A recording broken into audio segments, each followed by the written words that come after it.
নাই আর নাই, নাই রাজ্যে, নাই রাজ্যে বসবাস করছে। তোমার দেখা নাই রে, তোমার দেখা নাই। কাউন্সিলরের দেখা পাওয়া যাবে পুকুর বুঝাতে আর বেআইনি অট্টালিকা তৈরি করতে। এই বিহালার এক মহিলা কাউন্সিলর বলছে বলছে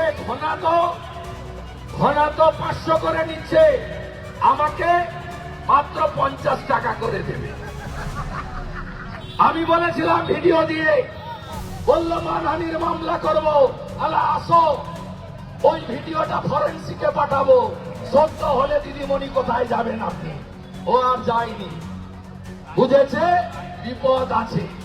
এই কাউন্সিলররা হয়েছে স্কোয়ার ফুটের কাউন্সিলর, পুকুর বোঝানো আর মশা জাত করা ছাড়া অন্য কাজ করেনি।